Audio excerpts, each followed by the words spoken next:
who are named. Thank you, Honorable Speaker. The Honorable Member for Igembe North.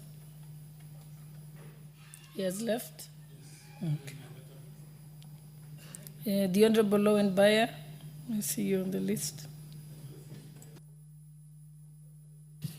Honorable Speaker, I stand to support the motion by the Honorable Junaid Mohammed. Honorable Speaker, the events of 2007 are very fresh in my mind, Honorable Speaker. And when I hear somebody speak about them in such flowery language that it would be like a Christmas party, Honorable Speaker, that really pushes a chill down my spine.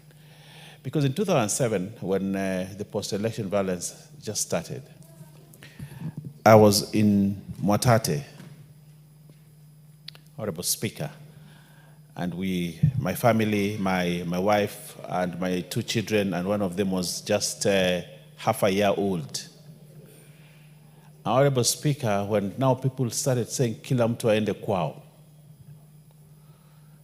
and I had to travel all the way from Mwatate to Voi to Kilifi. Getting transport to move from Mwatate was one of the most horrendous things that I have ever gone through with a six-month-old baby, Honorable Speaker. Honorable Speaker, I remember we boarded a lorry that was carrying cabbages, and we were thrown at the back just to be protected so that we were not seen, because we were, at that particular time, we were Giriamas and we were in Taita. Look at that, Honorable Speaker, citing one community against the other. And we go to Voi. At Voi, we tried to get transport to get to Mombasa. Honorable Speaker, it was difficult. At that moment when we were there, a van that was selling newspapers, carrying Nation newspapers, came by and stopped. And they said, "We will take you to Voi, give us 10,000 shillings. And Honorable Speaker, we didn't have the money. But one gentleman there said, "Uyu mwalimu namjua." I was a teacher then. And they bundled us, myself, my wife, our 3-year-old girl, and the 6-month baby. And we were bundled behind where the newspapers were.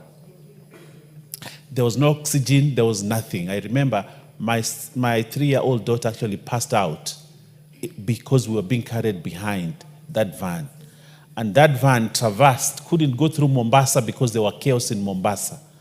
And we had to go through Mariakani, that route. There was no tarmac then. It was a rough road. And we went through Kaloleni until we go to Kilifi. Honorable Speaker, what I will never forget is when we got to a place called Mtondia in Kilifi. And that road had been barricaded, because at that time, Mtondia was a place where very many Luos were staying. And the Giriamas at that time were saying the Luos must go back home. Honorable Speaker, I watched death approach my family.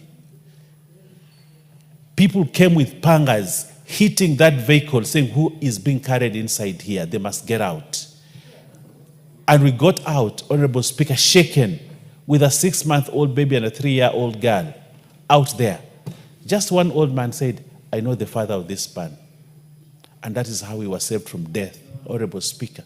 So when a leader stands up to remind us that if elections won't go this way or that way, Honorable Speaker, this 2007 will look like a Christmas party. Honorable Speaker, when I hear someone say it would look like a Christmas party, I don't understand what kind of a mind that one is.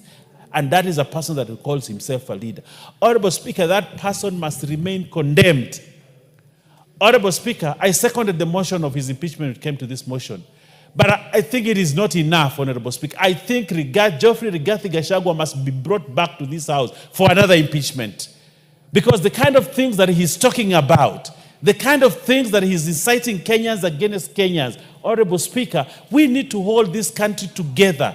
This country must remain united, and never again will one tribe be set against another. What Geoffrey Rigathi Gachagua is doing is to try to set the tribes against one another, such that he sees himself as a leader of one section, one tribe in this country against the other Kenyans. Honorable Speaker, that can never happen. The Kikuyu people are good people. They're all over the country. We love them, we respect them, we marry them, they marry from us. and we have integrated. But you cannot sit, Honorable Speaker, and start and say, you know, I am the leader of these people, and therefore I cannot allow even a musician to visit. Next time, Honorable Speaker, he will tell the people in my constituency, the Kikuyus in my constituency, don't go and visit Owen Baya because he's Giriama and you're Kikuyu. So, Honorable Speaker, we can never get to that level, never. And we should not allow it to happen.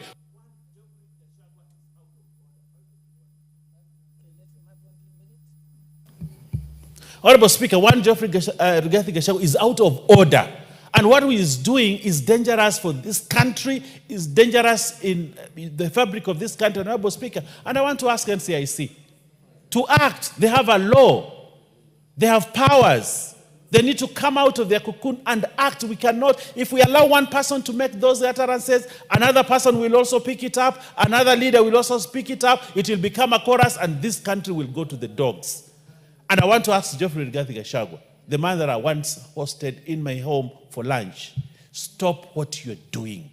You are out of order and you must come out as a leader. And if you think this space is not enough for you, stay at home at Wamunyoro, take care of your children and your wife and your goats and cows, and leave this country to be led by those people that are capable of doing it. I thank you, Honorable Speaker.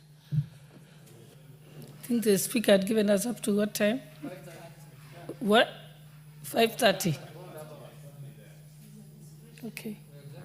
So I guess we'll stop there. Yes, what's your point of order, Honorable Jeanette? Madam Speaker, I want to, as having been the person who moved the motion, Madam Speaker, I want to seek your indulgence to thank members for their contribution. Madam Speaker, the contributions have been very, very huge. And Madam Speaker, the members have spoken on behalf of Kenyans as representatives of people, Madam Speaker. Madam Speaker, having said that, I want to also invite you to the Constitution under Article 73, Madam Speaker, which says 73.3, a person who has been dismissed or otherwise removed from office for a contravention of the provisions specified in Clause 2 is disqualified from holding any other state office, Madam Speaker. So we are going to take this matter forward. We are either going to bring a special motion to the House, or we are going to bring a petition to the House, Madam Speaker, in accordance with the Constitution, Article 73.2, to declare and to pass on the floor of this House that one, Geoffrey Rigathi Gachagua cannot hold any other public office in the Republic of Kenya, maybe in Tanzania or Uganda or South Africa or Somalia. So, Madam Speaker, because even being a party leader, Madam Speaker, a party that intends to get money